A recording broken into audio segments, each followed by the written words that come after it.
As part of our J-Week series, I'm very pleased to be introducing our speaker for this evening, a genuine game changer in the industry of journalism. And although I notice he's billed on the poster as an online blogger and journalist, he is in fact so much more than that.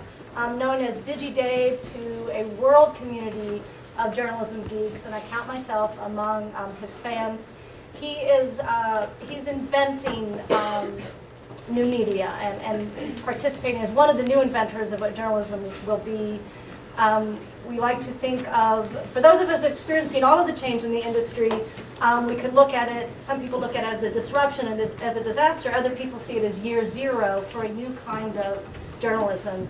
And it is not really hyperbole to suggest that David Cohn is one of the founding fathers probably of that new era of journalism. This status is in large part due to David's recognition that one of the profound changes in journalism has been the disruption to the economic model. His startup, Spot Us, which was one of the Night News winners in what year? 2008. 2008, so not that long ago. Is an experiment in community-funded news and is inventing entirely new economic models, and the world's eyes really are on some of his work and trying to anticipate how that's going to look and how that's going to work. I've closely watched this experiment myself from its early days, and David's candid, transparent, behind-the-scenes look at the messy process of inventing new things has been an inspiration. And I urge all of you to take a close look at his work, and I know he'll share that with some of you tonight, but even go back to the archives and read that process, because I think you all can ask yourself what you will be inventing. And I think some of his insights that he offers and the mishaps and mistakes along the way might give you the courage yourselves to try out some of your ideas. David has also written for Wired magazine, a favorite publication that should be on every journalist's reading list. Seed, Columbia Journalism Review, the New York Times, among many other publications. He is currently a fellow at the Reynolds Institute of Journalism at Missouri, and lucky for us, he is a speaker on the future of journalism. Please welcome David Cohn.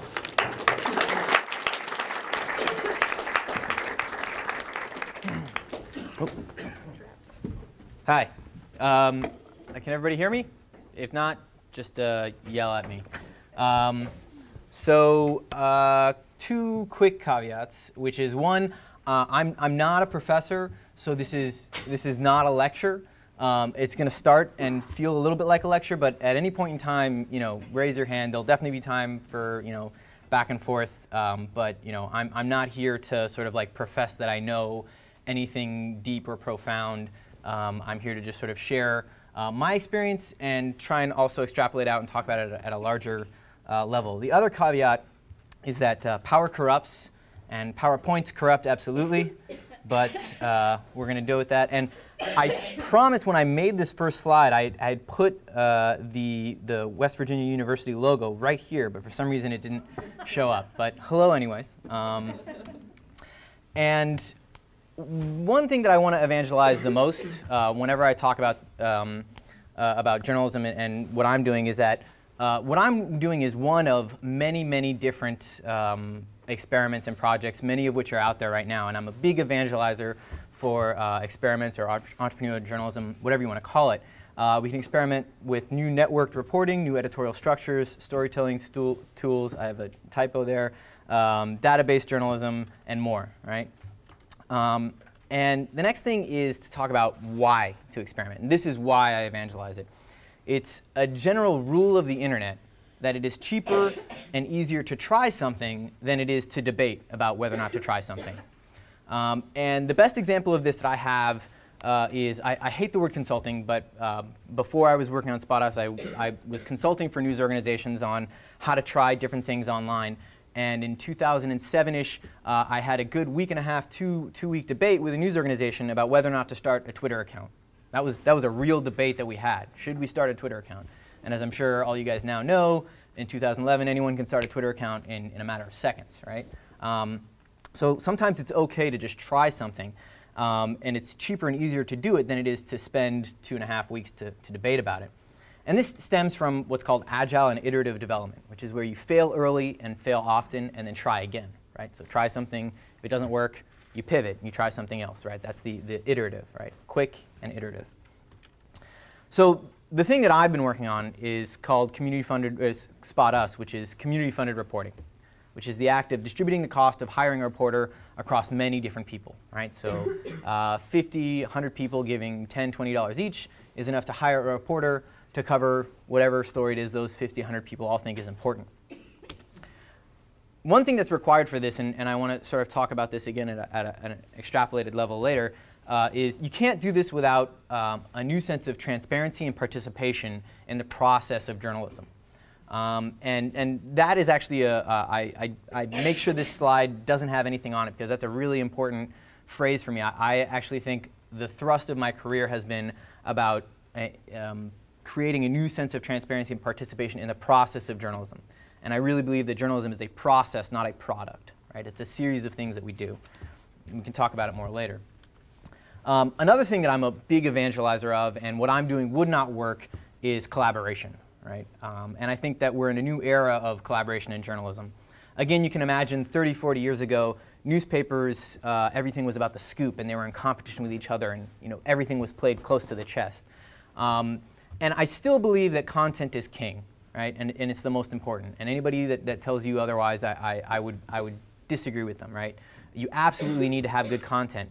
But collaboration is queen, right? And on a chessboard, the king is still the most important piece. You lose without it, but you can do a lot more damage with the queen, right? That's sort of how you can cause a checkmate. And both of these things are sort of embedded in what I'm doing with Spot Us.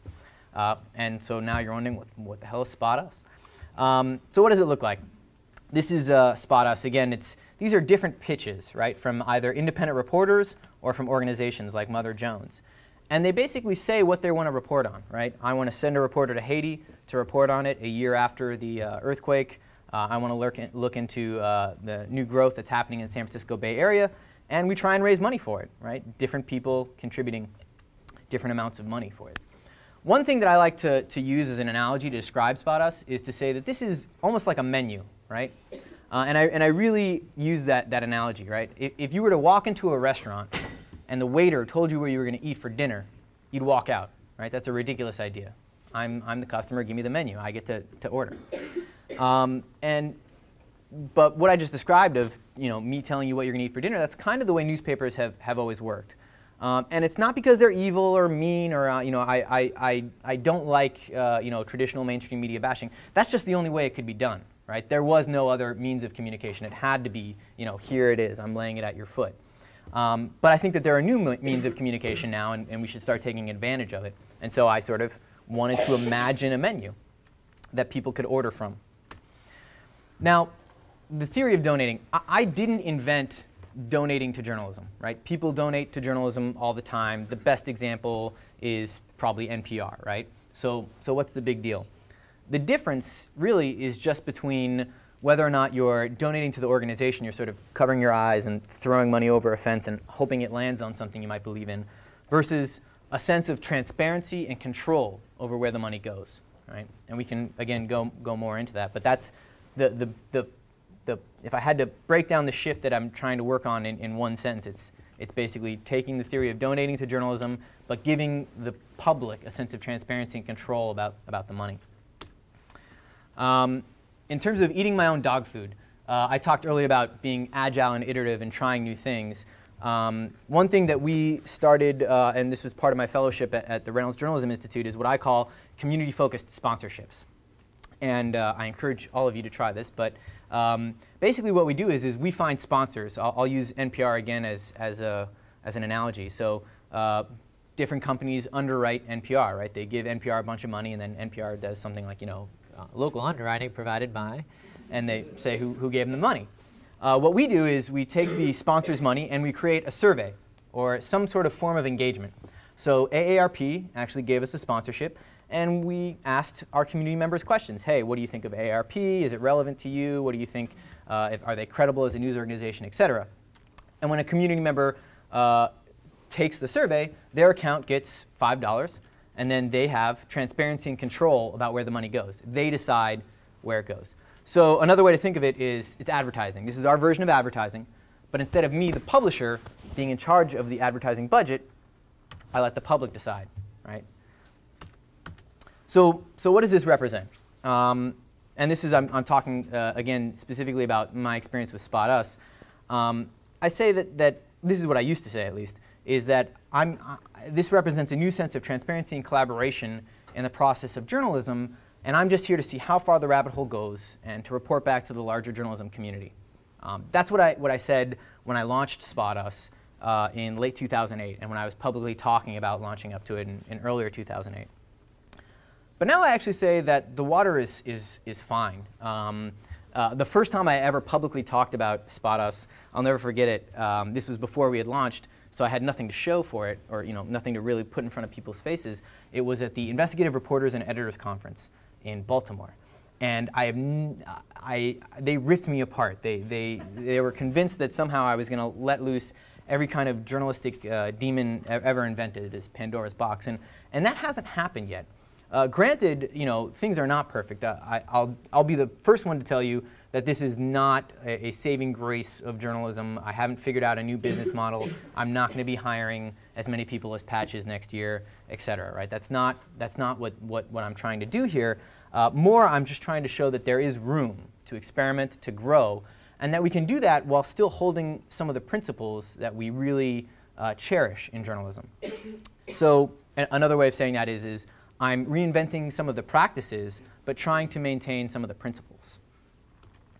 So what you can do, and this is, again, going back to the one thing I want to evangelize while I'm here is that it's really easy to get involved. Journalism is not passive, as I'm sure all of you guys are learning firsthand, and that it's really easy to start small. And you can actually steal this idea. And in fact, many people have stolen an idea like this. There's a site in Canada called gojournalism.ca, which actually uses our code. Our code is open source. There's a site in Australia that has used our code. And then there are two sites, actually, in Italy that are not using our code. One is called spotus.it. They're using our name, and I allowed them to. But they're not using our code. And another one is called ucapital.it. So I did start a really bad trend of trying to make puns with the dot whatevers, but you can steal this idea or other ideas, which is to say, when Spot Us first started, in fact, I want to show you guys this, in terms of starting small. So when I first found out that I received a grant from the Knight Foundation and was going to have to make this, my initial reaction was, oh crap, now I actually have to do this. And the first thing I did is I bought a URL, spot.us. I'm in the hole for $10, right? $10. And I put up a wiki, which is free, and I made this, right? This is Spot Us version 0.001, and I've kept it up. And you can almost see how this informed the menu that I referred to. And we actually put up 3 pitches, and we funded all 3 of them using just a wiki, and it cost me $10. I used a third-party plugin, like a PayPal widget that I stuck in there. Who the reporter is. They got their own pages where if you wanted to read more of them, what the pitch is, and you could read more there. And we started fundraising. That cost me $10. And in fact, I was not that much older than you guys. I was 24 or 25 at the time. So start small. And in fact, it was from this that informed the later page that I showed you guys, the menu. You can almost kind of see it. Oh, there it is. You can kind of see that a lot of my thinking later on came from what did and didn't work on the wiki, right? And again, that's that agile and iterative process of just throw something out there, see if it sticks, see what doesn't work. That's really the idea that I was referring to that you can steal is think of the cheapest, quickest, easiest way you can just toy around with an idea. Especially now, actually. What I say is specifically to younger journalists or younger people in general is that you actually have a really distinct advantage, which is that you don't, I'm guessing nobody here has a mortgage or has kids or has a wife or a husband or some of the sort of responsibilities that maybe come in later in life. And that gives you a lot of leeway to try new things. You're in college, now's a perfect time to try something and screw it up without it necessarily getting you fired, right? Is maybe another way of saying that. So the good news. This is one of my favorite quotes of all time. It's from a woman named Lisa Williams. Journalism will survive the death of its institutions, right? journalism does not equal any institution, right? Whether it's a newspaper or whether it's broadcast news or even new media institutions. Those are not journalism. So if an organization falls, journalism does not necessarily fall with it. Again, I say journalism is a process, not a product. Journalism is a series of things that we do. We go out, we collect information, we filter the information, and we distribute the information. So that is not going to go away. That might be the only profound thing that I make a promise of for 5, 10 years down the road. That process will still exist. But again, what I say is that certain institutions are sort of sheltered from the economic realities. One of those institutions being J-schools, actually, right? They're somewhat sheltered from some of the economic realities, and students are somewhat sheltered from the economic realities of what's happening right now. And as a result, I actually say that gives you guys a new obligation, right? You're here to not just learn, but also to push forward. Another way of putting that is historically, and again, later on, push back to me on this, especially the professors, but I would say that journalism organizations, journalism education institutions, like J-schools, took their cues from the industry, right? Newspapers said, we need workers who can, on day one, do this, this, and this, and the J-schools said, sure, we'll prepare the students for that, and we'll get you ready for it, right? And now I would say J-schools and students actually have an obligation to push the industry forward, so the industry has to catch up with them. I think actually you guys are going to be the ones who can push things forward, and I'm going to have to start trying to keep up with you guys. I hope that's the case. So again, experiment, especially now. That's, again, the main thing that I want to try and push off to you guys. Whether it's something like Spot Us or some other crazy idea that you might have, try and think of the quickest, easiest, cheapest way to just get it out there. You'll never know, right? It might not be a crazy success, but I can tell you firsthand, actually, Groupon. Everybody here know Groupon? So, it's the daily deal site where a bunch of people will get a deal for something. The founder of Groupon actually started something called The Point, which was, funny enough, the third-party tool that I used. Well, here, these were called The Point plugins, and The Point is a failure.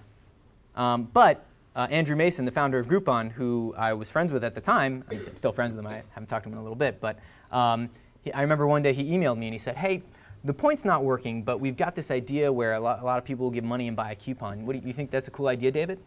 And I should have given him every penny that I owned and invested, but I didn't. But I can tell you firsthand that he was able to make Groupon from The Point. And I say the same thing actually about Spot Us. Spot Us, which is the project that I've been working on for 2.5 years, could turn out to be a failure, right? It could turn out that what I'm doing doesn't work, and that's okay. I'm actually okay with that, as long as I can sort of go down, again, informing the larger journalism community. And I encourage all of you guys, if you do these experiments, to in the same way, go down and try and put a little bit out there to let other people know. In other words, if I go down, I hope to pull up a skull and crossbones sign so nobody else goes down the same road as me. The reason why is because we're not quite sure how the web works right now. Figuring out what works on the web is kind of like predicting the weather, right? It's not an exact science. We're getting better at it all the time, but it's a really complicated system of things that are happening in the weather, and that's why we usually say, 20% chance of rain. I'm told yesterday it was like an absolutely beautiful day, and I came in on a crappy day, but again, nobody can really predict the weather. You can sort of guess, right? But as we get better and better at figuring out how this systems of things works, we're starting to do the same thing online, right? We can sort of say, there's a bunch of people collaborating over here, there's a successful wiki project over there, here's a startup that didn't work, and we're getting better and better at predicting it all the time. And I really believe that journalism as an industry, as a profession, will only succeed on the shoulders of its many, many failures. So this is May 1,000 Flowers Bloom. A lot of this comes from a guy named Clay Shirky, who's a very cool internet thinker. But again, the law of numbers says eventually we'll figure this out, right? The more we screw up, in other words, the more we'll figure out what not to do, and we'll get better at predicting the weather.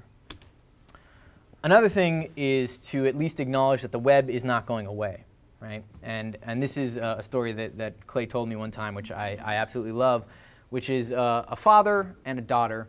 And the daughter is, here she's watching cartoons on TV, and she starts giggling, and she goes behind the TV and she starts rooting around in the wires. The dad thinks it's really cute. Like the girl's trying to jump into some magical cartoon land, right? Join the cartoons and dance around. So the dad says, "Honey, what are you doing? What are you doing back there?" And she peers out from behind the TV and she says, "I'm looking for the mouse," because she wanted to click on things, right? It was very intuitive for her that this was something that she would engage with. She would be able to somehow, again, whether it's a menu or what, but this was something that she was not meant to be passive in. That's a 4-year-old, right? So that kind of mentality is not going to go away. So I wanted to try and go through that real quick, not to say that, thank you, I'm done, but to sort of open this up later. But to sort of open this up to talk with you guys. And I'm happy talking about Spot Us specifically. Believe me, there's nobody who loves talking about it more than me.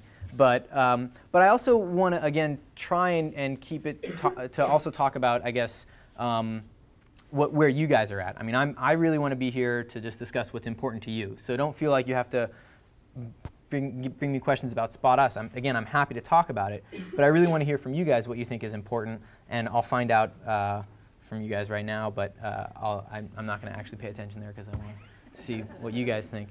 So, and again, I actually welcome being challenged on certain things. So, if anything you thought I said was BS, let me know. That's totally fine. Again, I'm not a professor. I'm not going to grade you. I think some of your professors are good, but what do people say? Cool. So what do you guys? Oh. Making an observation on our hashtag that you're blending citizen journalism and professional journalism really well, whereas a lot of, I guess, the web is showing a conflict between the two. We're talking about Huffington Post and New York Times for starters. So I was just wondering what you thought the role is going to be in the future, or is this going to be the new future that you are betting to? Sure, and I again, before Spot Us, I worked in, I prefer the term participatory journalism. Some people call it, distributed reporting. Some people call it citizen journalism. Some people call it those damn bloggers. But I actually don't buy this tension. The analogy that I like to use is baseball, right? And to me, sometimes when there's this debate, people sort of say, well, the citizen journalists are never going to replace professional journalists. And citizen journalists actually never try and say that they're going to, right? I sort of imagine a bunch of professional baseball players, right? If all the baseball teams across the country, all the professional baseball teams, if they shut down, would we look to the little leagues across the country and say, you guys pissed them off, and you better replace them now, right? That's a ridiculous kind of idea, right? But what's even more interesting is if you flip it. If all the little leagues stopped across the country, would we expect the professionals to try and replace them? No. They actually play two different distinct roles in our society, right? Little leagues is about family, communities, hot dogs, friends, things like that. Professionals is, the national pastime. It gets an entire city to be rooting and cheering on one single thing, and in journalism it would be concerned about one single thing. So I actually think that the two are not necessarily bashing heads the same way we pose them to. The economic situation of the industry makes it feel like that sometimes. But the other thing I'd say is journalism is a craft. Again, it's that process. And I earnestly do believe that just like any craft, if I started knitting tomorrow, I would suck at it. If I knit every day for 6 months, I'd get better at it. And if someone starts doing, anybody has the right to do journalism, right? And if they do it every single day, they'll get better at it. To do it every single day, there's a financial burden, which needs to be figured out. So I'm not ignoring that having professionals is good, right? Because they'll do better at it. And that's sort of the situation, but I don't think that it's necessarily one against the other. But again, you guys can tell me that I'm full of it. In that analogy then, so WikiLeaks would be Junior League? And Ooh, WikiLeaks is a whole other thing. WikiLeaks is a beast, and I could talk for hours about WikiLeaks. I don't know if we want to go there, but the one thing I'd say about WikiLeaks is So as a web radical, I sort of love what they're doing, but I also think that there's a fundamental catch-22 in what they're doing, because everybody here is familiar with WikiLeaks. See, that's interesting, like within 1 year.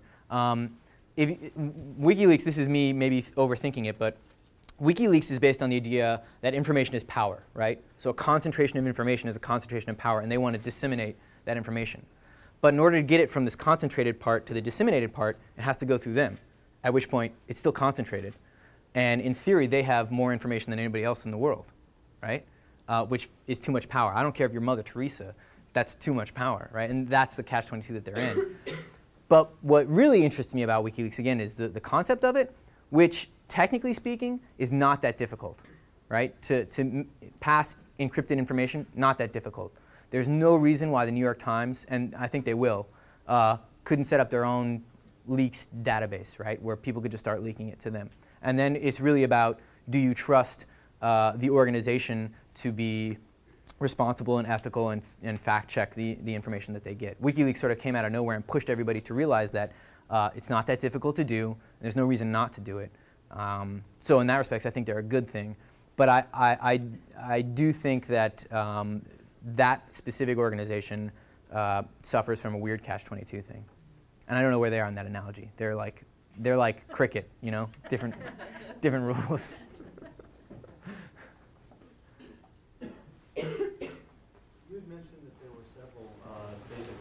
Spin-offs of your website in different countries or whatever. Mm-hmm. Have any of them made changes to the way the website works or changes to the formula in any way that you have felt was an improvement, or anything you've incorporated into Spot US as we know it today? Yes and no. The ones that I had mentioned, not really, although I think the Italian sites have, but I can't tell because I don't know Italian.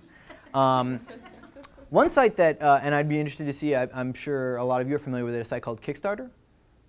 Yes? No? Maybe? It's kind of similar. It's a fundraising platform, but although they fundraise for like what I'd say creative projects, so a lot of musicians, artists, bands, things like that. And they're actually wildly successful, I think, for a few different reasons. One of which I recently incorporated into Spot Us, actually like about a week ago. Again, this is the point being that I haven't figured everything out, so when I see something that I think is working, we'll do it. So what Kickstarter does, one of the things that I think they do that is brilliant, of course, is it's somewhat more appealing to be raising money for musicians and things like that. It's sexier, and also I think national and international stories are more appealing than local stories. But one thing they did is they created incentives. So if you gave a certain amount, you'd get something in return. And that makes sense for like bands, right? Because they have a CD. You give $20, you get a CD. $50, you get a signed CD. $100, signed CD and a poster, etc. So it's not a donation. And we're calling them incentives. And we literally just created this like last week. So if you donate $20, you get something. $30, something else. $50, everything above. Donate $100. And I think that's actually really interesting because it's less of a donation and more of like a transaction. It doesn't 100% translate to journalism sometimes, and in fact, to be honest with you, I was really hesitant to include this feature, and not every pitch has it. So on Kickstarter, you have to have that. You have to have something that you're kind of selling, a good. But for journalism, a lot of our stories, there is no good, right? And I didn't want to force the reporters to have to knit sweaters for people, right? You know, if you donate $100, I'll knit you a sweater. So on our site, it's optional. And so the pitch that I just showed you, it's from a group called the Public Press, and they're a membership organization. So it made sense for them. If you give $35, which is how much it costs to be a member, they'll let you be a member. But for certain stories on Spot Us, it's just not going to translate. And that's actually something that, again, it works really well for people that have a physical product, like a CD or a documentary, or if you're making a sort of art project or crafts or things like that. But for journalism, I think it needs to be something different. If anything, I don't know. You tell me.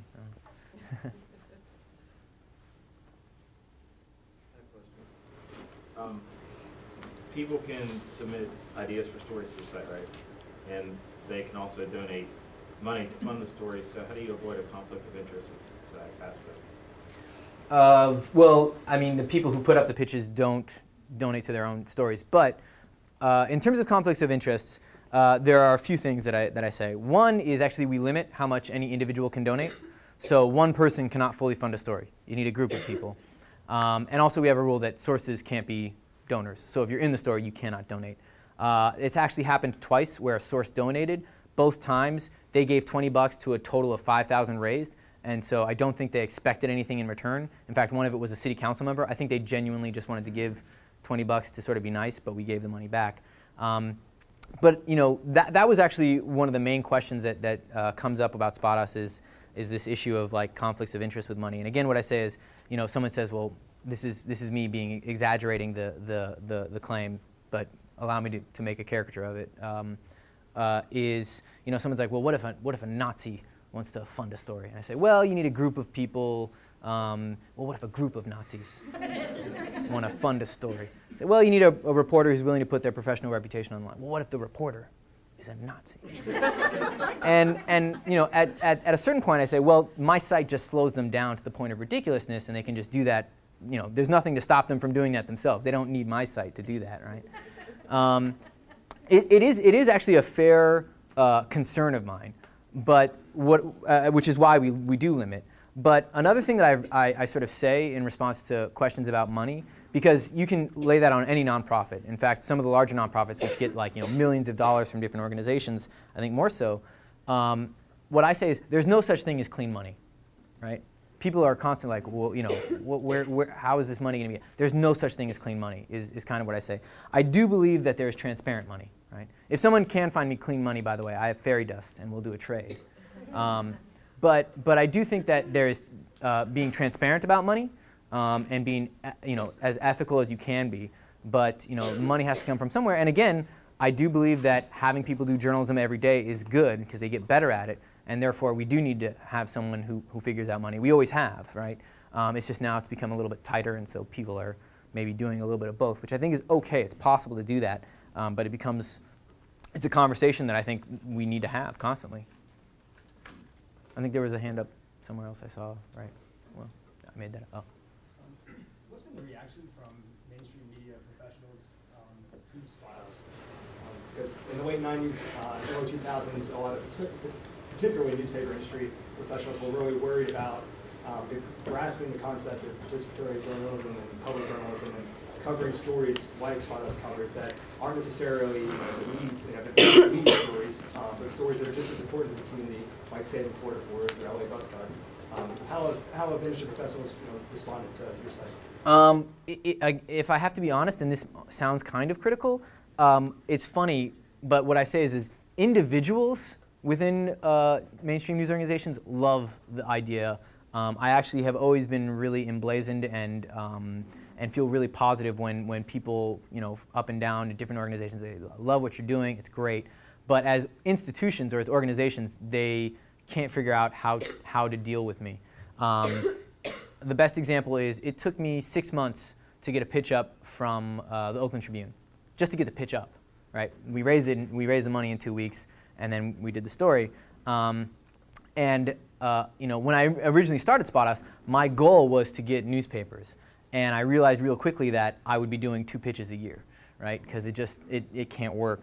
And again, it's not the individuals, it's the institutions don't know where the buck stops with me. So I'll start with one person, they're like, love it, you talk to this person because I don't want to take responsibility. Love it, talk to that person. And you know, I think that's just, again, the nature of the beast. The larger the organization is, the sort of slower they're able to try new things. So that's kind of my honest assessment. I've never felt like, you know, I don't buy this sort of tension. I don't feel like there's a tension. There's just an inability to figure out how to incorporate what Spot Us is doing. But that's okay. I've just sort of been doing it myself. And smaller organizations, it's much easier to work with. David, could you explain a little bit more about sort of the nuts and bolts about how this process works? How many people work for you, work with you? Kind of what's the kind of behind the scenes? Sure. It's actually you're looking at about 50% of the organization, to be honest with you. I mean, we're lean and mean, or what I say is sometimes startup nonprofit, 2 strikes. But you know, so I'm the founder, director. I deal with the community. I deal with the reporters. We do have various volunteers. We're a nonprofit who help out with different things. My CTO, Chief Technical Officer, is a guy named Eric Sunderloff, who's a guy I knew in the Bay Area who is into journalism and is an amazing technical person. And yeah, I mean, at one point I also had a woman named Cara Andrade who was helping me in the beginning. And then she got a Fulbright scholarship, and of course I still am in touch with her and I wish her well, and she's having a great time. And then the reporters are all from, again, all over the country. Some of them are completely independent, and some of them are with different news organizations, big and small. Sometimes, like we just funded a story today from an independent reporter. I can even just, I'll show you guys real quick, just so you can see the two most recent funded, I don't know why I can't.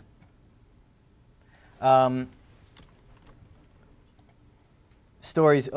One is, so this one is with a group called the Earth Island Institute. They're an environmental magazine, and they have a small freelance budget of about $400, right? But they wanted the reporter to do twice as much, and so we were able to double their freelance budget. We raised another $400 on top of their $400.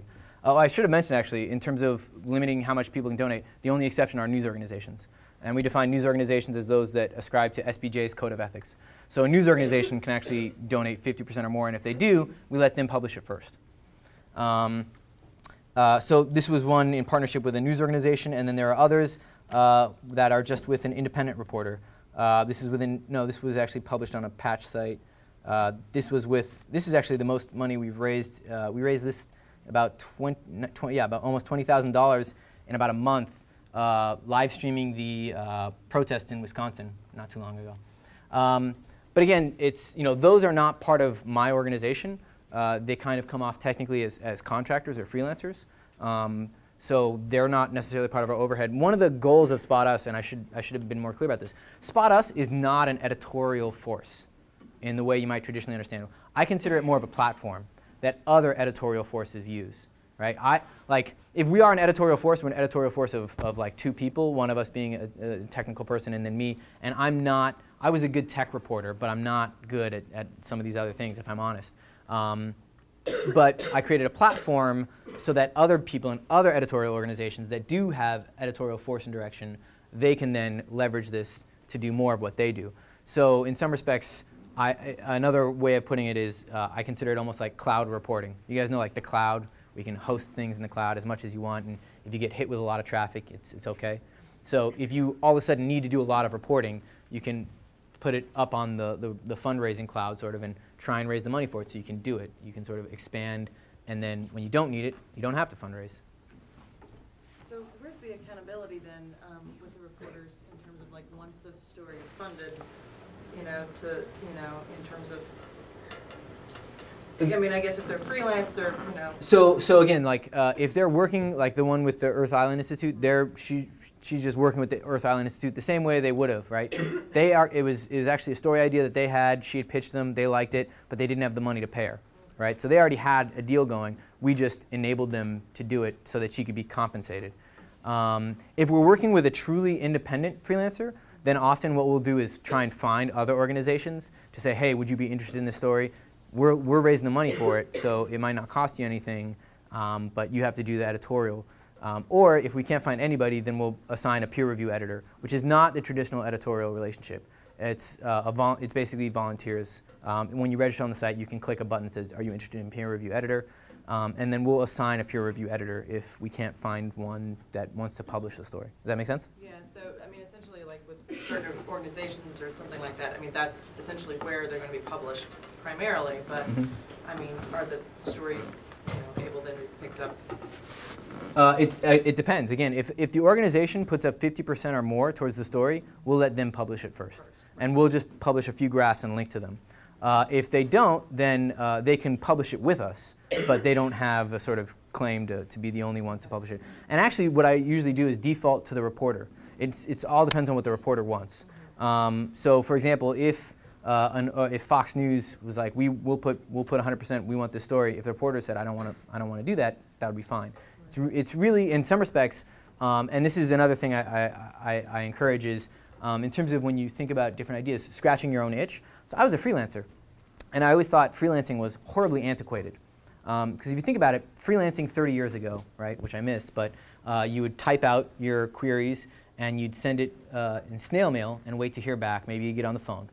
And when I was freelancing, it was the same thing except via email. So it was a little bit faster, but it was one-to-one communication, and it happened behind closed doors. The public had no idea what was going on. And again, I just wanted to increase the participation of the public in that process and make it more transparent what that process looks like. But in many ways, I often take the point of view of freelancers, and in that respect, I'm some cheesy, like Jerry Maguire agent, doing the show me the money dance for them, and I try and get them as much money as I can.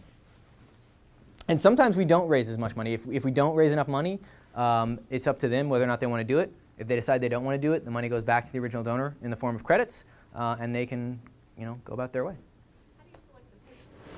That is actually the one part which is, unfortunately, that's the one, again, and it's the same catch-22 as WikiLeaks, right? At some point I haven't figured out a way around it. At some point there's a concentration of power. Right now, I filter pitches as loosely as I can. So for example, a pitch that I did not put up recently was someone wanted to do daily horoscopes. And I said, that's not really reporting. And she made a really good argument that it was part of the newspaper, so it should be part of this. But so it has to be original reporting. These are the criteria that I have. It has to be original reporting. I used to say that the story has to have a geographic hook. We would only support local stories. But I'm even starting to think that that might be too restrictive. Again, I think I've actually seen it's easier to fundraise for stories that have a little bit more of a international appeal. At the same time, I really am passionate about local, so I'm debating whether or not I want to do that. But original reporting has to be local. That may or may not go away. And there has to be someone that is responsive. In fact, if someone creates a pitch, I immediately email them. We try and start a dialogue. If it takes them 2 weeks to get back to me, when they do get back to me, the pitch won't go up. And that actually, you'd be surprised, that happens pretty frequently. So any of these students could pitch to you? Yeah, they could. But when I email them, if it takes them 2 weeks to get back to me, it won't go up. There's a pitch that I'm going to delete later tonight because they haven't gotten back to me.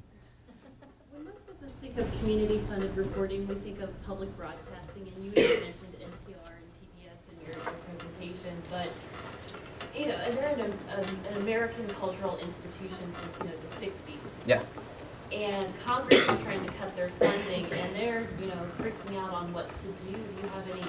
Why do you think all of the new stuff is going to work when this flagship institution is suffering and struggling? Well, so they're suffering and struggling in part because they got stuck somehow in a culture war, which is maybe a little bit of a separate issue. Because if you take away the sort of O'Keefe moments, and why am I blanking on the other guy? That moment that they had a few months ago, the guy on Fox News who then they fired. I'm blanking on his name.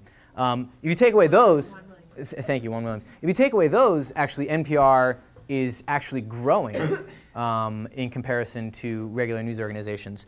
And in fact, what I say all the time, and I told this to Vivian Schiller, the former president of NPR, and the vice president, I've said, they could do what I'm doing tomorrow and absolutely blow me out of the water. They could, right now people donate to NPR, right, but you're donating to the organization. It'd be great if, as you're donating, you'd say, here are the things even if they started really broad, what topics do you want to see covered? Environment, politics, whatever.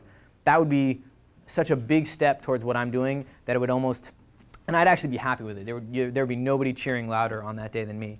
And I recently wrote that in some respects, the New York Times could start doing that now too, because they're taking money and then they could say, how should we spend that money? But so what and another thing that I should mention is NPR was structured in, I can't remember if it was the 60s or 70s, and they're actually suffering from the way they're structured in many ways. NPR, the national organization, actually can't take donations. It's the local members that can take donations, and so again, they're an institution that was organized in the industrial age, and we're not there anymore, and as a result, they're struggling. That and the culture war, which is kind of even bigger. You talked about how Spot Us advertises, I guess, the advertising with the surveys and everything, but how have you not necessarily used advertising, PR, and marketing and stuff to really make the website grow? Like, right. What has been the growth pattern? How have you used it? No, that's actually a really good question. So the joke is that I'm a relentless self-marketer. But you know, in truth, one thing that I did very consciously, which really helped me, was I created a little bit of a narrative about Spot Us. And in fact, you guys have sort of heard a little bit of that narrative, right? I told you sort of a little bit about where the idea came from, my background, and I've just tried to be as open and honest about what it is that I'm trying to do.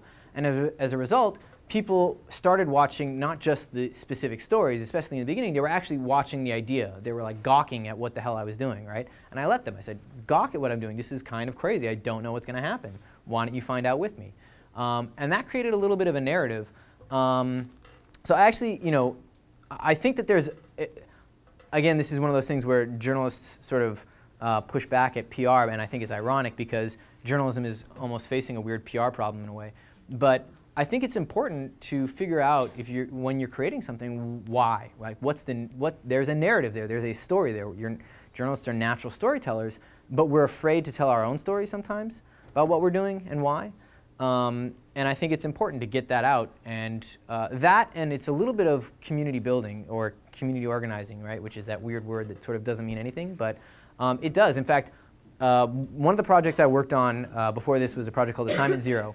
And I worked with someone who had moved from the Dean campaign and the Kerry campaign, so she was a political organizer, to journalism. She actually now works at ProPublica. She's head of, I forgot her title, a woman named Amanda Mickle. I learned more from her than many, many other people because she really showed me what it means to get people involved in the story about what you're doing, right? Because what is a campaign, a political campaign, but like, you know, we're going to get there, you know, the change and hope, right? That was a great narrative and a story. And I think journalists and journalism organizations need to be able to tell their own story. I mean, everybody knows the New York Times is a story, right? It's everything that's fit for, I forgot it, all the news that's fit to print, right? The Gray Lady, it's got this sort of tone that we all know and either do or do not love. So I think it's important to own that. Dave, like you, I'm really fascinated by WikiLeaks. I was wondering about if WikiLeaks should decide to emulate Spot Us and begin to charge for some content. Do you see, I mean, two-part question. I'm interested in what your reaction to the ethical issues surrounding that. And two, is that a model for something less benevolent than Spot Us? It's on our future, it's on the horizon. Well, controlling content. Right. Well, one thing is WikiLeaks definitely has done a fair amount of fundraising. I actually don't think they could do what Spot Us is doing. And in fact, I should, you know, some people sometimes ask, well, what types of pitches are good? And I say, there are certain types of stories and pitches that you don't want to put up on my site, right? If you're investigating the mafia, don't put it up on my site. I should have mentioned that too in terms of what pitches, you know. There are certain stories, the two obvious stories that don't work on Spot Us is breaking news, right? Fire across the street, let's all raise money and I'll go cover it. Doesn't work. And stories that do require a sense of stealth and secrecy, and I think WikiLeaks, you know, would not be able to fundraise for, you know, the stuff that they're doing. I mean, they could fundraise in a broad sense, but not like in a sense of transparency. And that's not because, you know, again, I think that actually makes sense that they couldn't do that. In terms of, again, WikiLeaks as an organization, I'm always torn about it. A part of me cheers them on, and a part of me thinks that there's a fundamental, not anybody's fault, just the same way I described I'm in a catch-22 where like there is a single filter point at some stage, and I don't know how to get around that. I don't know how they could get around the conundrum that they're in, which is to say there's a concentration of power. That's too much power for any individual or group of individuals to have, assuming that information is power, which is what they're premised on, right?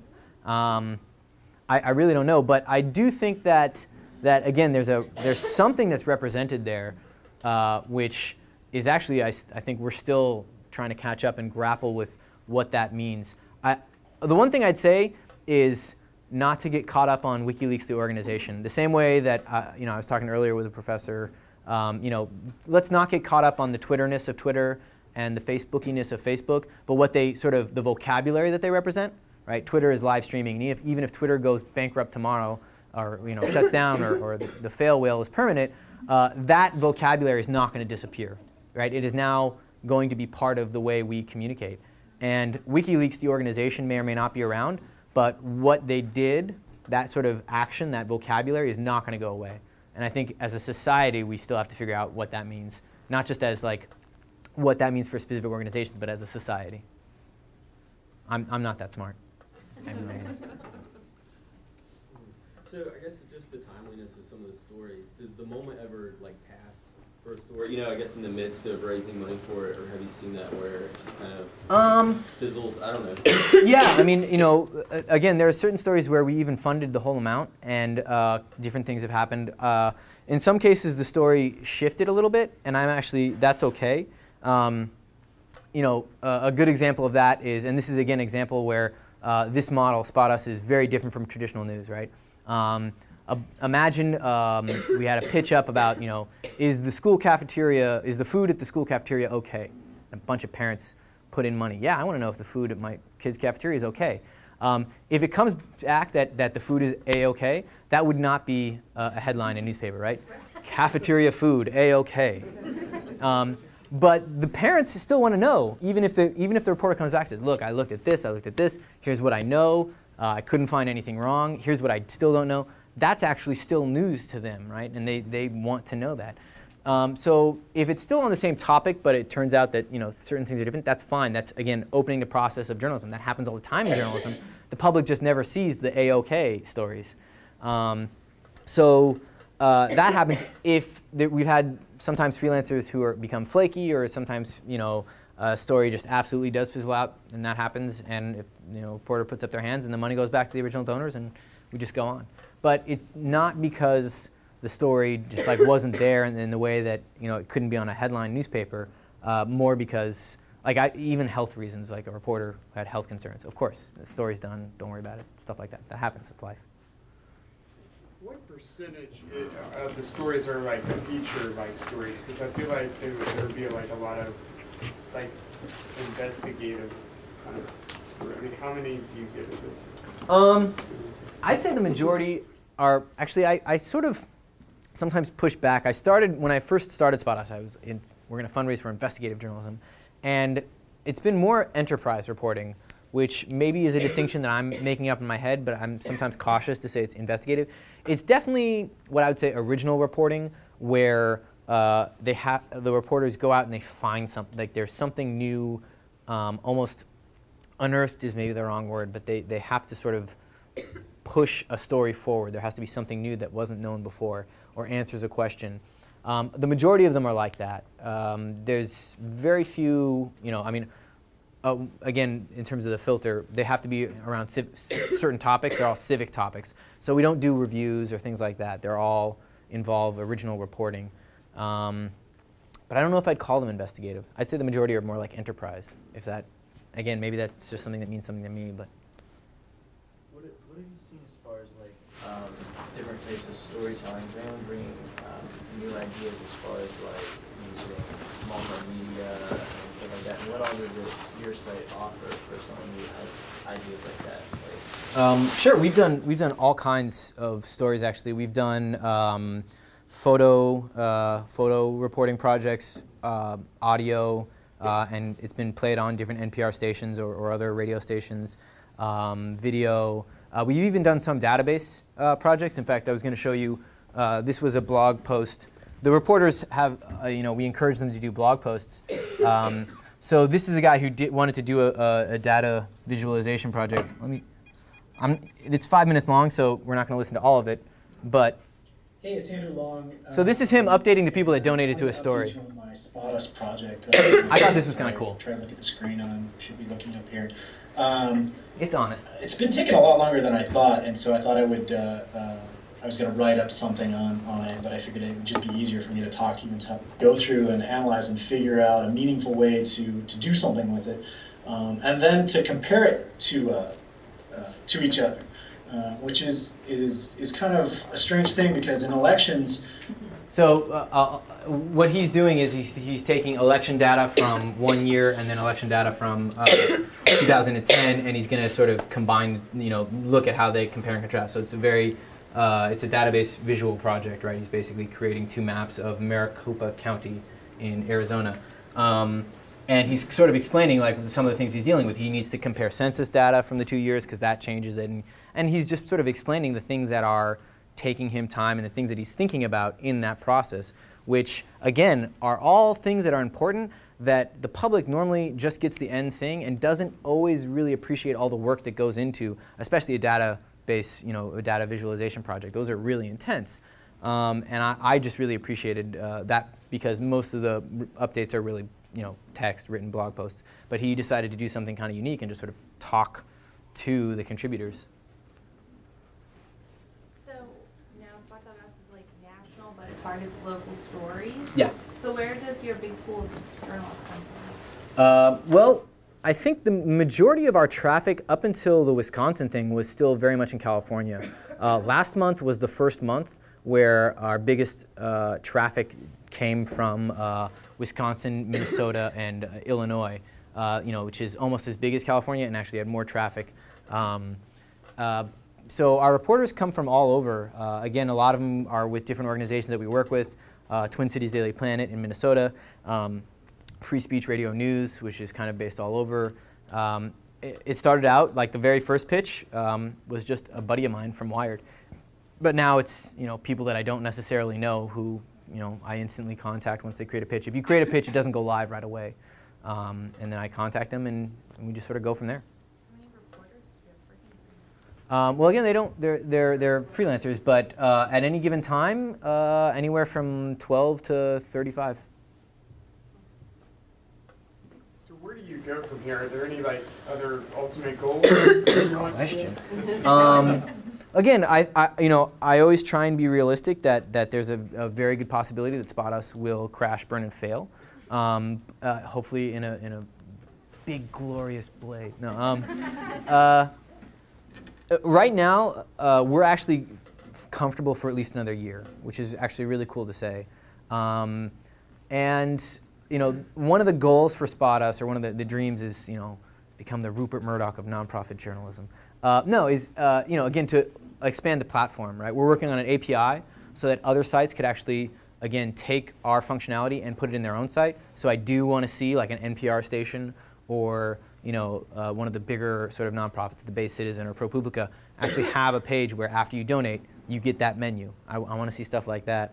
And I think we could actually get there while we work on the API, which would expand sort of the number of pitches.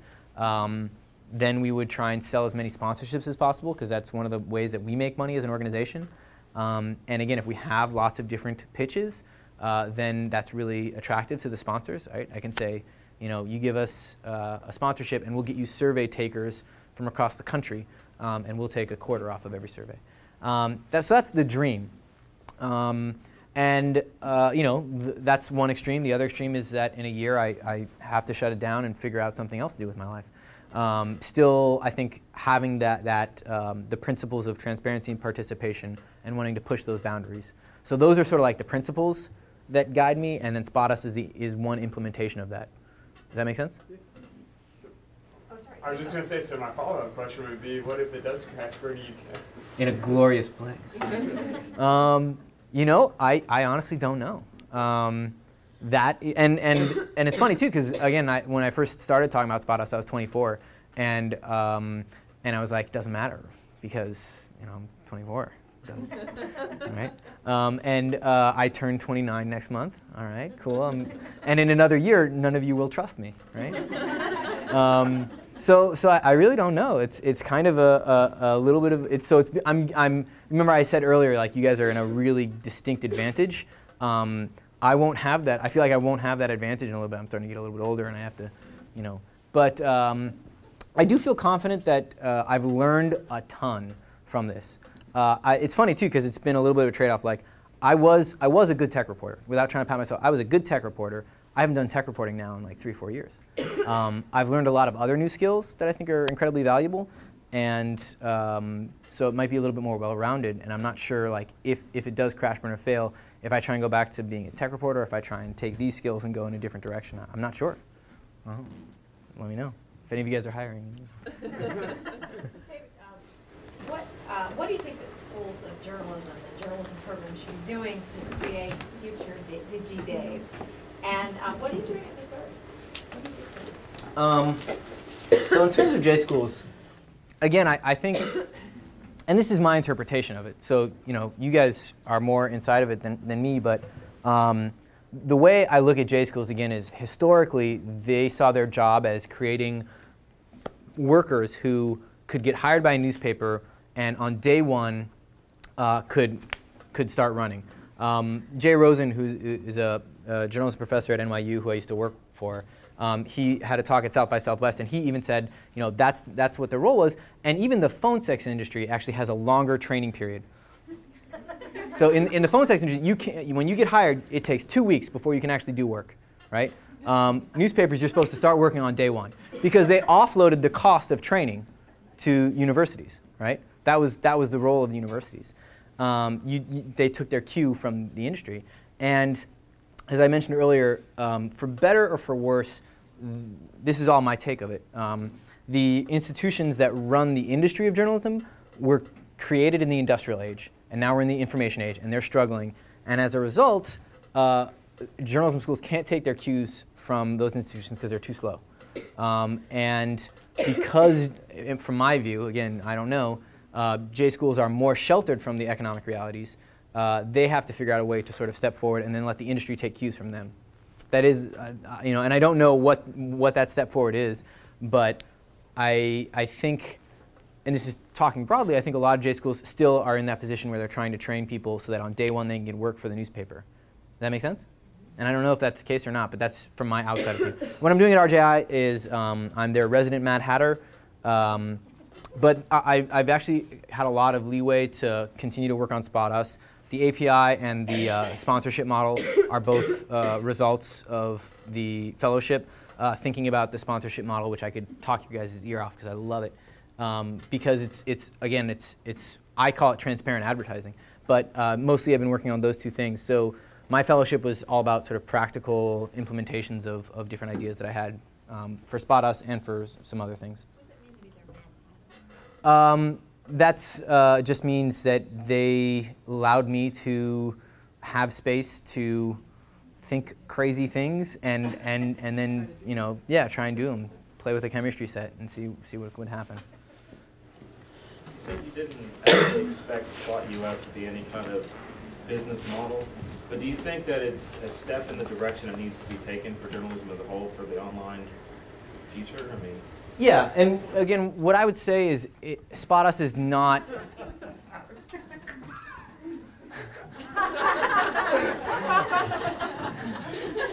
So what I'd say is Spot Us is not the business model, right? It's not going to fully replace advertising. I'll just do it one more. So it's not going to fully replace. It's not going to fully replace advertising. It's not the next revenue stream. It's one extra revenue stream, and in that respect, I do think it's a good thing for journalism because, again, the quick explanation is to say,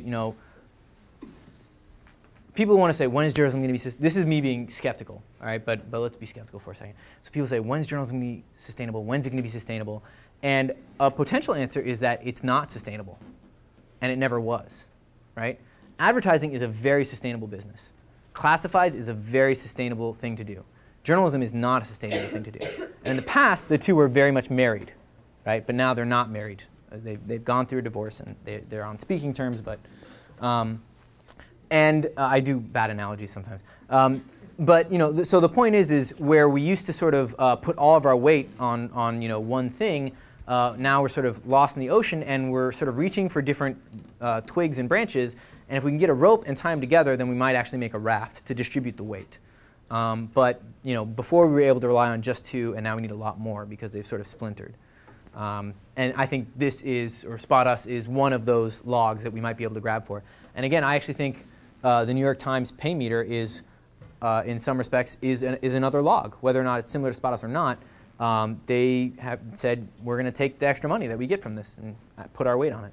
So I think we need as many of those logs as possible. Is it similar to Pledge Music, or you can remember Pledge Music at all, or similarities? No, I don't know.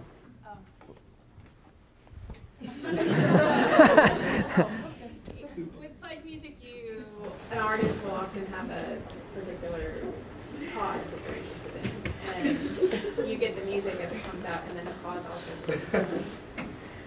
Never mind. That's cool. No, I'll check it out. I'm curious. Did you? Yes, what I was wondering, you had said about, you're not like a hardcore technical person necessarily, and Right. yet, you managed to win the Night News Challenge, which is where you're coming from right now. And I know there's at least 20 people in this room that would love to know how you did that, because it's their assignment at the end of the semester to pitch an innovation to the Night News Challenge. I'm just wondering if you're an idea person rather than a technical person, how do you start thinking something like that? Sure, and you're right. I mean, what I say is I'm what we would call quasi-technical, which is technical enough to break things, and then my CTO has to fix them. And I've gotten more technical since starting Spot Us, because you have to. Yeah, idea guy, that sounds funny, but I'll take it. I think the one thing that benefited me the most was starting out as a tech reporter, and being versed in technology allowed me to sort of extrapolate and think of different things that could apply to journalism, like take technology and apply it to journalism, and then at least understand the technology enough to communicate, to build something. But in terms of the Night News Challenge specifically, what I love about it, and my original Knight grant is over. They don't give me $1 every time I say this, but it really is super easy to apply in the first round. That again, I tell everybody, just take your crazy ideas and do it. It's totally worth it. I really think that it's about being as precise and simple as possible, and specifically for the Night News Challenge, understanding what they're looking for, the requirements, right? And open source, which is one. Local, it has to be a local thing, which is another. And the third one is innovative, right? The first two are actually really easy, right? They're not hard to interpret. It has to be open source. It has to be local. The innovation is the interpretive one. And one thing that, and this actually, Gary Kebbel, who used to be at Knight but now is the dean at Lincoln, Nebraska, he said, one example of innovation, which people don't necessarily give enough credit for, is he loves the person that made the suitcase, and he loves the person that made the wheel, but he really loves the person that put the wheel on the suitcase. And that's innovation, right? And actually, again, Spot Us, it might be an example of that, because I love people who donate to journalism, and I forget what the other one is, but really I just took two things and I just mushed them together in a weird way. And I think try and think of new ways to arrange things that already exist. Take a wiki, see what you can do with it, or any other free tools that are there. That's a way to do innovation, and just be really precise, think small, and then you're on something if when you start really small, and then when you think about it for another day or two, you start thinking about how it can go big and big and big. Then you know you're onto something. But start with the kernel is, I guess, what I would say. Not that I know anything. That's my jab at myself while I talk.